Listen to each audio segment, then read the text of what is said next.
Hello and welcome, this is Cheryl. Thank you so much for joining me today.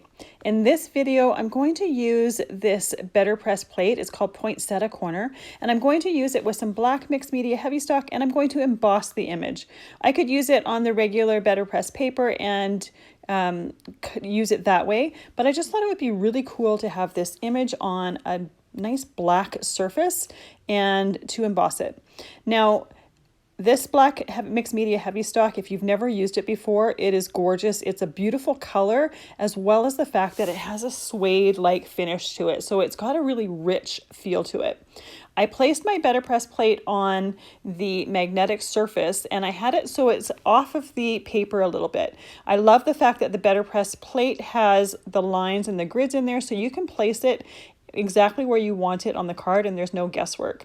So there is my first one here. I'm going to do this twice, and I'm inking it with Distress Oxide in Lost Shadow. The only reason I'm using Distress Oxide is because it's going to stay wet for longer to help with the embossing. You could use Versamark, but because the Versamark pad is a little bit softer and the Oxide pads are more firm, I wanted to make sure that I wasn't going to over ink my plate and get too much ink in the recessed areas. And because Betterpress plates press into the paper, I wanted to make sure to get a nice clean image. And by using the Oxide, it's going to show up on that black cardstock, and I'm going to be able to see if I have a good enough image. Once I have it through my Big Shot machine, I'm using silver embossing powder on this one. I'm going to emboss it with my heat tool. I'm going to create two cards, one with silver embossing and one with gold embossing. And the embossing is very easy to do. You can see exactly when it goes from a granular matte to a nice glossy shine. And that gorgeous, or that embossed image is gorgeous on that Mixed Media Heavystock there.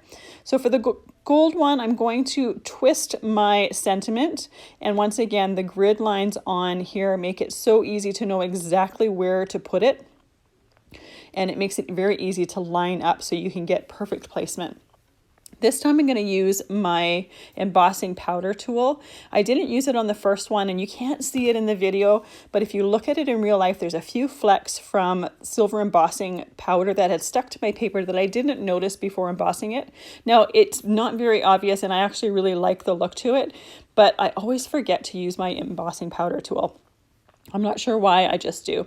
So I repeated the same process, inked it with the Distress Oxide, put the chase on the platen, and then put it through my Big Shot machine. You need to have an embossing machine or a Big Shot machine or the Spellbinders Platinum in order to use the Betterpress system. It goes through that machine and it presses that image right into your cardstock. So this time I'm using the gold powder.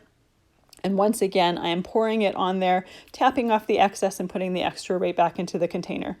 I love embossing because you don't waste any powder. Anything that doesn't stick to the image goes right back into the container, so there's no waste to it. I'm also using my embossing tool to heat that powder in place. And once again, it's really easy to see exactly what is embossed and what's not embossed. I love embossing as well because there's a nice wow factor to it. There's just so much satisfaction. Now, I could leave these images as is. They are really quite beautiful, just the embossed image on the black cardstock. But I am going to watercolor them with some Magicals powders just to give them a little bit of color. Before doing that, though, I'm going to put my Betterpress plates as well as my Betterpress away. I like to make sure to clean everything off so that I don't have any ink residue on it. Now, when I originally had this project in my head, I was going to do the silver one with Victorian Bouquet Magicals and the gold one with Autumn Leaves Magicals. And as soon as I go to do the red one on the black cardstock, you can't see it. Now, I know the Victorian Bouquet one, I've used it on black before, so I know it's going to show up on black. So I quickly abandoned my original plan and I just used the Victorian Bouquet. For some reason, there must be something different in the formula between those two.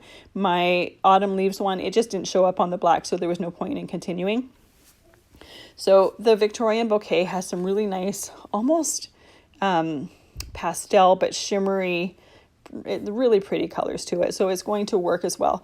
And in hindsight, once I was completely done with the watercoloring, I thought this gold one would actually be gorgeous with some gold perfect pearls, just watercolored on that poinsettia as well. I did a card recently with a Betterpress plate where it was silver and I used pearl to watercolor it and it looked beautiful. So that technique would work as well on this if you wanted to keep them very simple, very neutral but elegant looking. That would be a nice technique for this as well.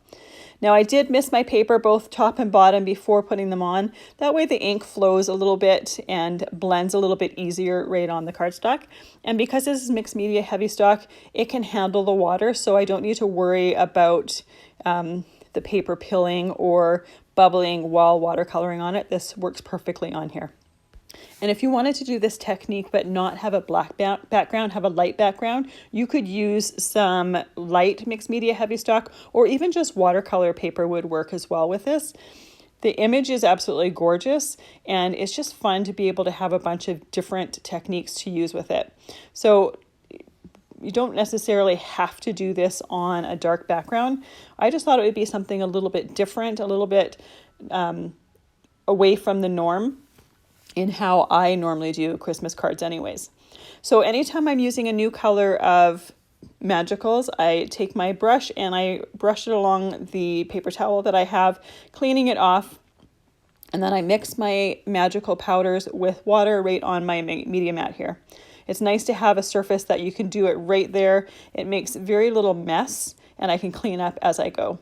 I'm just using the pink, the purple, the green, and then there's a burnt orange, and I'm going to do that for the acorn in this arrangement.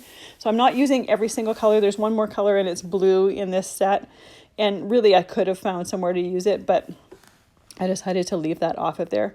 But it's nice to be able to just take a little tiny bit of each of the powders and add a little bit of liquid to it and make a really easy watercolor. You could also do metallic watercolors for this. That would be really, really pretty too. Or even different colors of Perfect Pearls would be pretty as well. So there's many different ways that you could color this image. This is just how I chose to do it. And this Victorian bouquet, when it dries kind of a pastel-y color. So it's not in your face colors, it's more muted, shimmery tones. And you'll see me working with both cards. I'm coloring both of them at the same time, doing them in the same colors. Now that I'm only using one set, there's no point in doing one and then doing the other one separate. I might as well do both of them while I have the colors out. And I'm doing very simple watercoloring here. I'm not doing anything elaborate or anything. I'm basically just coloring the areas. For the poinsettia, because it's larger, I tried to keep more of the color centered in the center of the poinsettia. But because I misted the paper, a lot of it's going to seep out anyways. And I'm not worried about that. I want to get the areas colored. Now, because it is misted, the colors are going to seep out, but it's also embossed, so it kind of holds some of those colors in.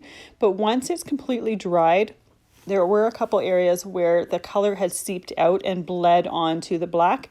It's very easy to clean it up. All I did was take my wet brush, go over that area, and then use a dry piece of paper towel and blot it, and it removed the color in those areas. And a lot of those areas, I noticed them, but I highly doubt anyone else would really have noticed that it was bled out, or they might even have thought it was done intentionally because it wasn't that obvious and it didn't really look like a mistake. Here I'm just taking some of the excess around the outside of the poinsettia and blobbing it off. There also was some of the color from the Magicals on top of the embossing or the embossed image in the center. And I want those colors to be the gold and the silver. I didn't really want them to have the color on top of that. So it's really easy just to take the brush and remove that as well. So here is completely dry, and there's an area that I'm just pointing out that where it bled a little bit. Super easy to clean up. Just take my brush, wet it a little bit, and then blot it off, and then that color has been completely removed. So now that those are completely dry, I cut them down just a tiny little bit, and I'm going to glue them onto my card base. I just chose kind of a pinky red. It coordinated perfectly with the color of the poinsettia. I didn't want anything too red because that color from the Magicals is definitely a pink tone, and I didn't want to put red with that. So once it's glued on there, I put an acrylic block on there and let that dry completely. And then I'm going to take some silver and some gold Nouveau drops, and I'm going to put that in the center of the poinsettias. Just some tiny dots. It's just going to add a little bit of extra texture there.